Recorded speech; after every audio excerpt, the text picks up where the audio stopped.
Hər vaxtınız xeyir. Allah işlərinizi avan eləsin. Mən bu Mehman Hüseynovun o göstərdiyi şeylərə baxdım mən də. Ancaq çox pis oldum, çox pərişan oldum. Çünki fikirləşdim ki, millətin dəyərləri hamısı ölür gedir yavaş-yavaş. Amma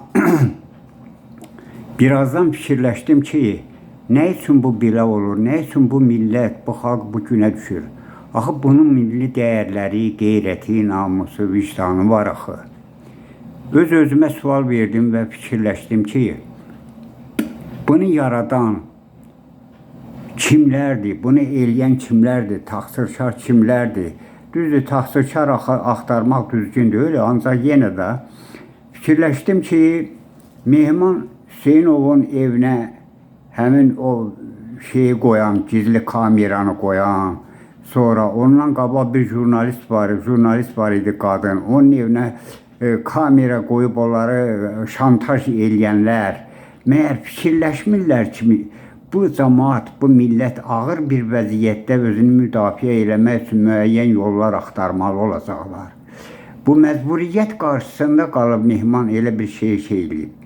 Mən Mehmanın o verilişinə baxandan sonra fikirləşdim ki, bəli, çoxları fikirləşir ki, bu yumordur, bu satiradır, bu tənqiddir, bu təhqirdir, bu belədir, bu elədir. Ancaq mən elə fikirləşmirəm. Mən fikirləşdim ki, həmin bu verilişdə, bunun göstərdiyi bu şeydə çox acınacaqlı bir vəziyyət var. O da nədən ibarətdir? O, həmin verilişdə bizə görünən o batin hissəsidir, zahir hissəsidir. Batində isə başqa şeylər var. Batində orada hayqırıq var, orada ağlaşma var, orada yalvarış var, orada çox şeylər var. Çünki millət başqa cür hərəkət eləyə bilmir, özünü müdafiə eləyə bilmir. Dəfələrlə ölkənin başçısı deyib ki, çatışmayan cəhəti mənə deyin. Mən onu həll edəcəm. Nə qədər neçə illərdir ki, bu millət, bu politoloqlar hamısı televizorda çıxır, deyirlər ki, bəs çatışmayan cəhət budur, filandır, fəsmandır. Heç biri həll olunmur. Heç bir sahədə bir irəliləyiş yoxdur. Nə iqtisadi sahədə, nə tibb sahəsində, ümumiyyətlə heç bir sahədə. Əksinə, daha da insanlar qudurqanlaşırlar, bir-birini tanımırlar, bir-birinə nifrət edirlər. Elə bil ki, heç kimdə milli qürur yoxdur, milli hissiyyat ölüb. Nəyə görədir? Doğrudan da təəccüblidir. Bunun haqqında fikirləşməyə dəyər. Təsəvvür eləyin ki, ölkənin başçısı deyir ki, Daxili İşlər Naziri, onlar səhv eləmirlər, onlar düzgün, onlar heç kimi incitmirlər, onlar belə eləyirlər, onlar üstünə ətək atır. Axı bu polis də bu insanların, bu millətin arasından çıxıb. Nətər ola bilər ki, cəmaat hamısı səhvdir, ancaq polis isə düzgündür. Bu nətər olan şeydir, adamın başına girmir. Bu idarəçilik yoxdur ölkədə, idarəçilik itib. Deyirəm də heç şey, insanlar nə istəyir? Bu ölkədə bu millətə rəhbərlik eləmək çox böyük şərəfdir. Həddindən artıq böyük şərəfdir. Amma ona layiqincə rəhbərlik eləmək daha böyük şərəfdir. Təsəvvür eləyin ki, mən bu sözü çox işitmişəm İranla bu sözdən. 44 günlük müharibə, nə. Ancaq yenə də məcburam bunu deməyə. 44 günlük müharibədə bu insanlar birləşdilər. Mənim yadıma gəlir, əskərlər maşında gedəndə yaşlı arvadlar evdə pirojna bişirib onlara maşında aparıb paylayırdı. Necə insanlar birləşmişdi. Necə insanlar bir-birinin qədrini bilirdilər. Biz bu müharibədən sonra dedik ki, ölkədə müəyyən xeyli dəyişikliklər olacaq. Yenə də elə köhnə hamam, köhnə tas. Prezidentin öz dediği heç kim yerine yetirmir. Prezident de baxır elə belə. Prezident neçə dəfələrlə deyib ki, neçə il bundan qabaq da dəqiq vaxtı yadımda deyil. Deyib ki, gəlir haqqında, əmlaklar haqqında deklarasiya məsələsi adı nədir?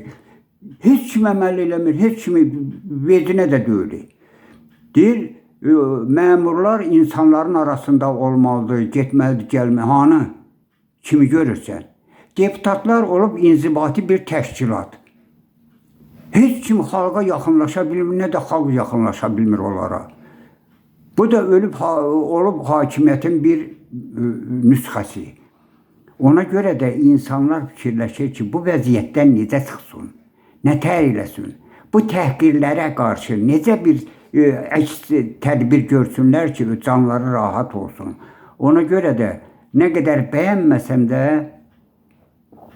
Mehman Hüseynovun o verilişi nə qədər bəyənməsəm, ancaq bunun içindəki bu hadisələr, bu mənə olan şeylər mənə başqa şeylər deyir. Nəyə görə bu Mehmanın bu verilişindən sonra ölkə başçısı nazirləri çıxış eləyir, onlara danlayır, eləyir ki, bu nə üçün oldu, niyə oldu?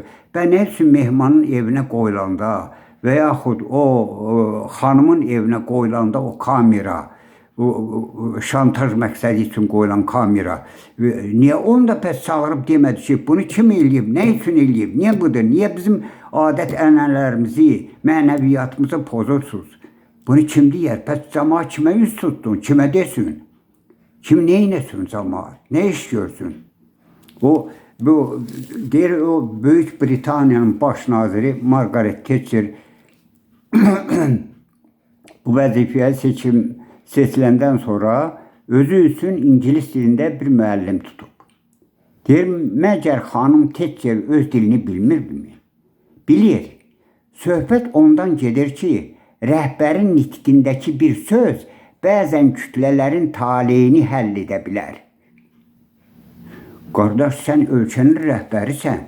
Bütün ölkədə prezident üsul idarəsidir. Hər şey sənin adınla bağlıdır. Nazirlər pis işləyirsə, sən elirsən. O biri pis işləyirsə, sənin adındır. O biri heç kim, bir dənə milli kadr hakimiyyətdə yoxdur. Nəyə görə? Düz deyə düzdür. Rusiyanın barmağı var, şeyi var falan, bunlar hamısı bilir, bir şey edir. Ölkə başçısının yaxşı işləri olub, çox işləri olub. Bunu qoymaq lazım bir qırağa. 44 günlük müharibə belə 7 ay belə politologlar çıxırlar, başlayırlar tərif eləməyə. Sərkərdəmiz belə elədi, belə yıxdıq, belə sürdük, müharibəni, ay kişi, qutarın bunu.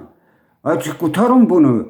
Bu başqa söz deyil. Yığılın bir yerə, bir dəstə şəklində və prezidentin nəyi çatışmırsa, nəyi səhv eləyirsə, gedin yanına deyin, ay yoldaş prezident, gəlin belə eləyək, bir proqram qoyun da. Bir proqram qoyun, yalandan kimi dindirirsən, hamısını dindirirsən, əksəriyyətin mən deyirəm, bəzisini çıxmaq şərti ilə. Bir-iki nəfəri çıxmaq şərti ilə. Adını da deyəcəm, üzün oyunla söhbətimiz hatta olun. Sərdar Cəraloğlu, bir də Əli Mustafa. Bunları çıxmaq şərti ilə hamısı çıxır orada başlayırlar. Prezidentimiz belə gəldi. Tərif olmaz. Tərif eləmək düzgün deyil. Tərif ancaq Allaha məxsusdur. İnsanlara yox. İnsanlar həmişə səhv eləyə bilər. Siz səhvini deyin, yaxşı iş öz yerində.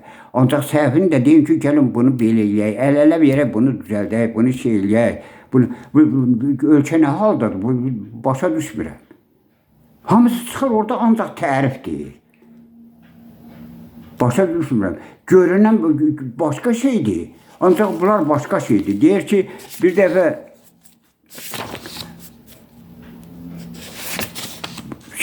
Pavlov it üzərində apardığı təcrübədən belə bir şey var.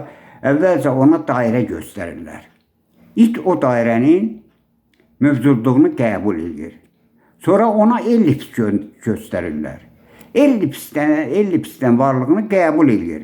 Sonra dairəni onun gözünün qabağında əyib el şəklinə salanda it dəli olur.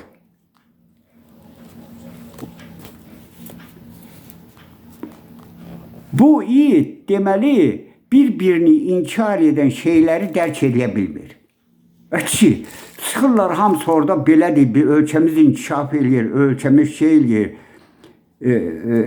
Elman nədir o adı nədir? Deputat. Ölkəmiz belə inkişaf eləyir, ay kişi. Axı bizim gördüyümüz başqa şeydir. Axı bunu sən tərifləməklə nə əldə edirsən?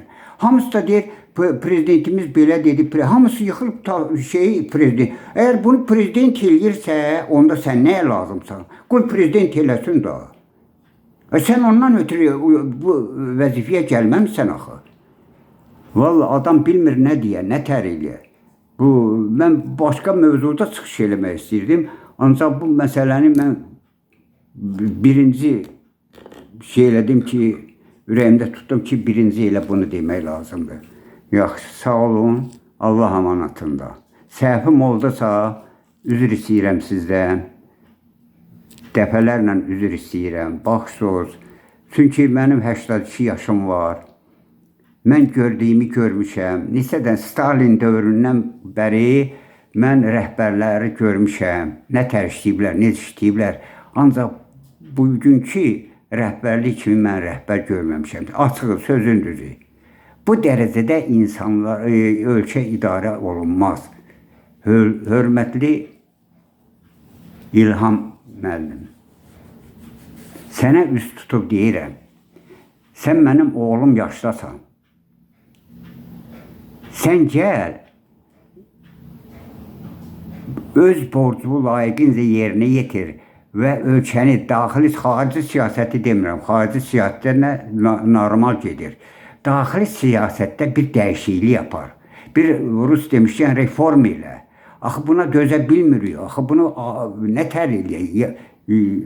Yarı az, yarı tox belə olmur axı. İnsan, Azərbaycan xalqı buna layiq deyil axı.